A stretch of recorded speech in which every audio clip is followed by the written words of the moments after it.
Ser maestro, ser docente, a menudo pensamos que es una vocación, una pasión. Pero también es una carrera, una profesión, con un manual de reglas increíblemente detallado que dicta cada paso del camino. Hoy vamos a meterle el diente a un documento que fue, por décadas, la Biblia de los educadores en Colombia. El Decreto 2277 de 1979, mejor conocido como el Estatuto Docente. Así es. Y nuestra misión es desmenuzar este estatuto, que no es solo un texto legal, sino, digamos, el mapa de vida profesional de toda una generación de maestros. Es clave entender que, aunque muchas cosas han cambiado con leyes más recientes, este decreto no solo sentó las bases, sino que moldeó la cultura misma de lo que significaba ser educador en el país por más de 20 años. Perfecto. Entonces, empecemos por el principio, lo más fundamental. Si en 1980 alguien quería ser maestro, ¿qué necesitaba? ¿Quién podía, pararse frente a un salón de clases según estas reglas? Pues mira, lo primero que el estatuto hace es ampliar la definición.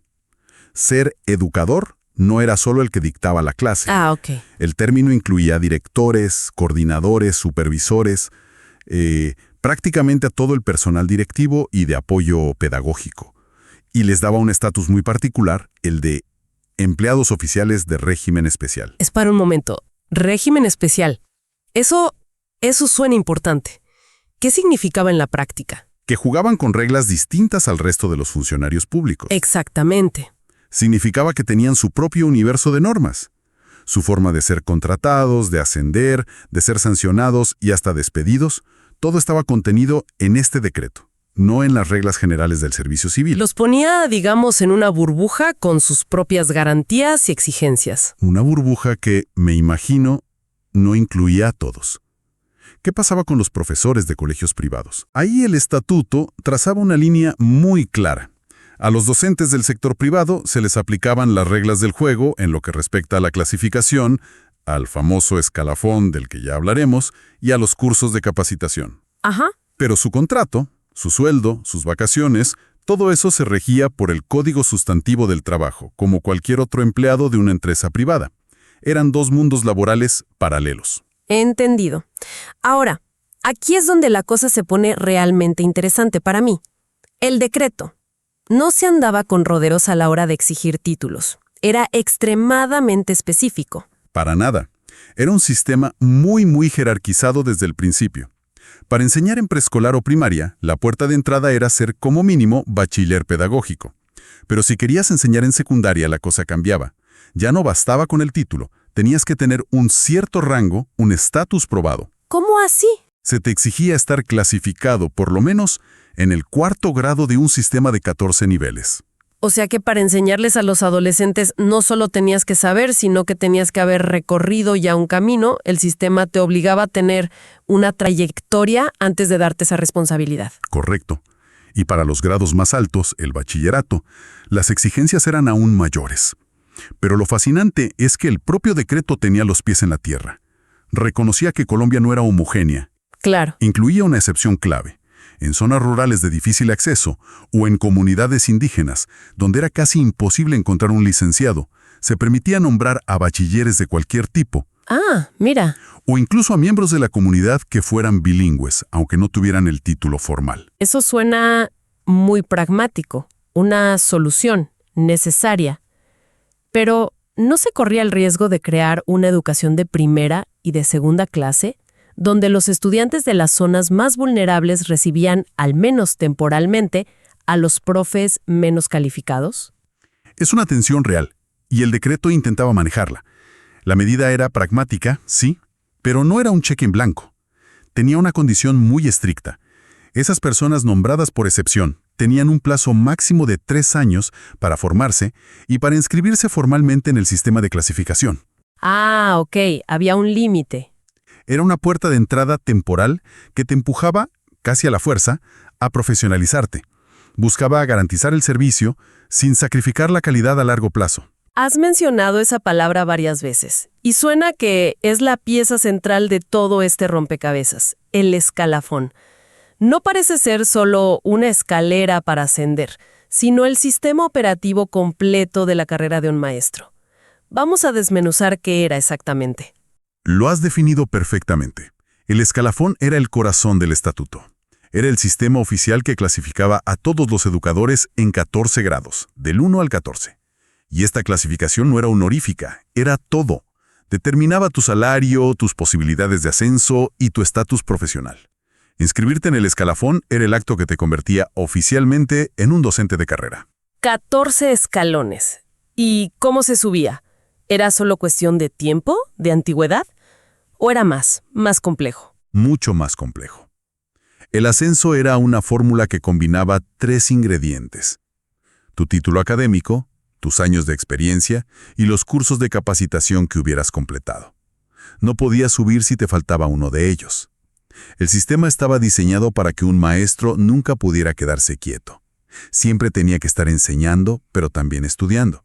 Me gustaría que lo hiciéramos más tangible. Pongamos un par de ejemplos. ¿Cómo era el viaje de un maestro recién graduado en este sistema? Claro. Imaginemos a 2 personas. La primera es un joven que se gradúa de una escuela normal superior como bachiller pedagógico. Entra al sistema en el grado más bajo, el grado 1. El primer escalón. El primero. Para subir al grado 2, necesita acumular 2 años de experiencia. Pero para dar el salto al grado 3, ya no basta con la experiencia. Necesita 3 años en el grado anterior y además aprobar un curso de capacitación específico. Un avance lento, pero constante, basado en el trabajo y la formación. ¿Y la segunda persona? La segunda persona es alguien que fue a la universidad y se graduó como licenciado en Ciencias de la Educación. El sistema lo premiaba de entrada por esa formación superior. ¿Cómo? No empezaba en el grado 1, sino que entraba directamente al grado 7, a mitad de camino. ¡Wow! Eso es un empujón inicial gigantesco. El sistema desde el vamos le daba un valor inmenso al título universitario.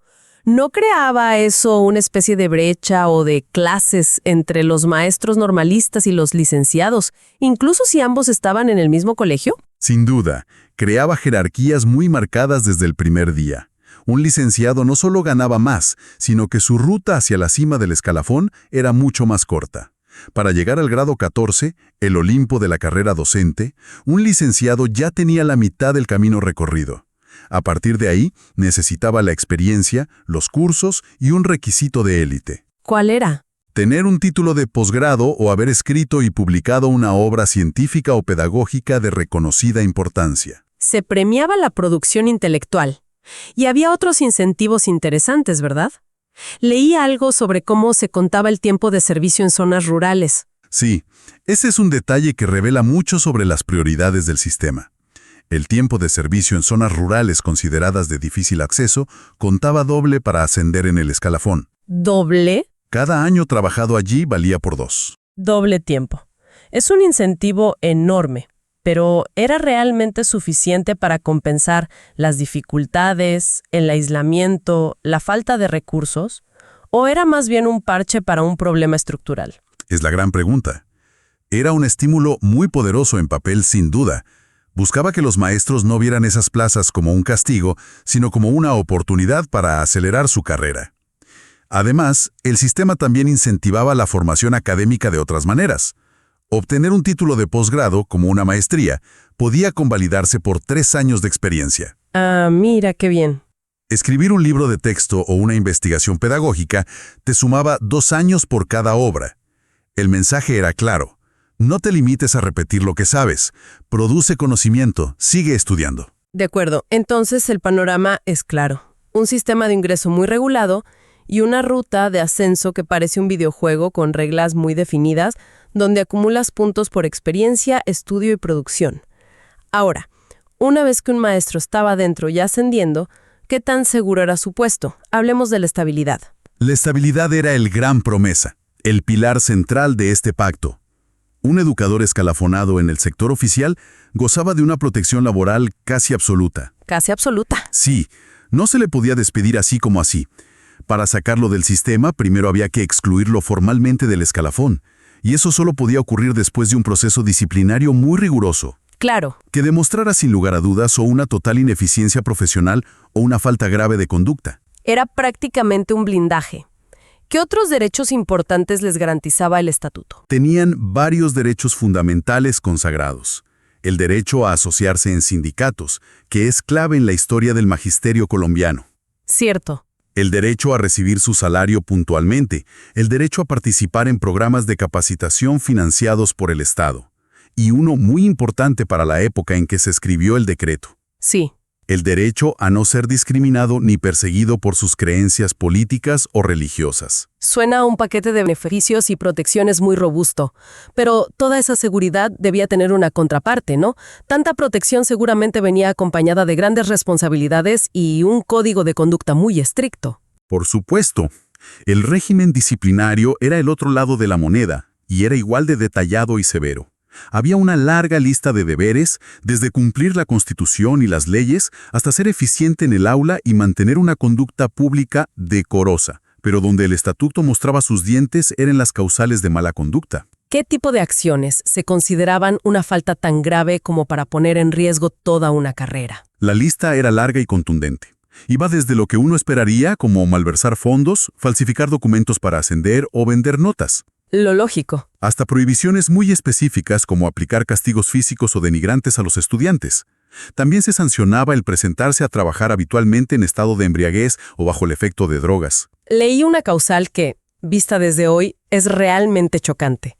Una que habla sobre la vida personal del docente. ¿Te refieres a la que mencionaba el homosexualismo o la práctica de aberraciones sexuales como causal de mala conducta? Sí, esa.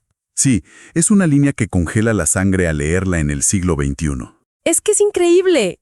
Leer eso en un documento oficial es un recordatorio brutal de que estas leyes no son textos abstractos, son un reflejo directo de los valores, los prejuicios y los miedos de la sociedad en un momento determinado. En este caso, Colombia en 1979. Totalmente. Es un artefacto histórico.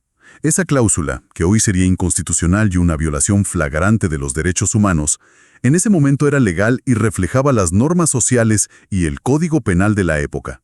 Es quizá el ejemplo más claro de cómo ha evolucionado la sociedad y la legislación en cuanto a derechos individuales y la separación entre la esfera pública y la privada. Y si un maestro era encontrado culpable de alguna de estas faltas, ¿qué pasaba? ¿Cuál era el castigo? El sistema de sanciones era progresivo.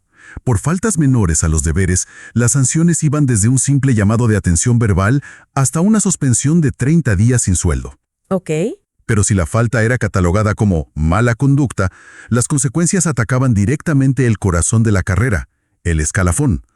Las sanciones podían ser el aplazamiento del ascenso por varios años, la suspensión de la clasificación o la pena capital del sistema. ¿Qué sería?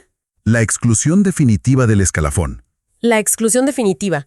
Suena a que era el fin del juego. Lo era. Ser excluido del escalafón significaba la destitución inmediata y, en la práctica, la muerte profesional dentro del sistema educativo oficial. Era perder todo lo que se había construido durante años. Entonces, si tratamos de unir todas las piezas, lo que este decreto 2277 construyó fue un ecosistema cerrado y altamente estructurado.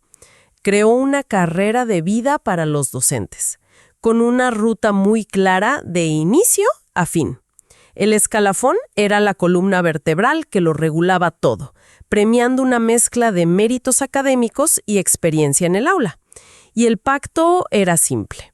A cambio de una estabilidad laboral a prueba de casi todo, se exigía un cumplimiento estricto de deberes bajo un régimen disciplinario implacable. No era solo un manual de reglas, era el diseño de una identidad profesional. Exacto. Y lo fascinante, si miramos el panorama completo, es el equilibrio que este decreto intentaba, con sus aciertos y sus fallos, construir. Por un lado, una clara intención de profesionalizar y dignificar al maestro, dándole seguridad, estatus y un camino de crecimiento. Por otro lado, mecanismos de control social y profesional muy rígidos. Y esto nos deja con una pregunta que, creo, sigue siendo el nudo central del debate educativo hoy en día, no solo en Colombia, sino en todas partes. ¿Cuál sería? ¿Cómo se logra el balance perfecto? ¿Cómo se equilibra la estabilidad y la autonomía que un maestro necesita para innovar y ser un verdadero profesional, con la necesaria rendición de cuentas y la garantía de que cada estudiante, sin importar dónde viva, está recibiendo la educación de calidad que merece? Ese es el dilema que este estatuto de 1979 intentó resolver a su manera, y es el mismo que seguimos tratando de resolver hoy.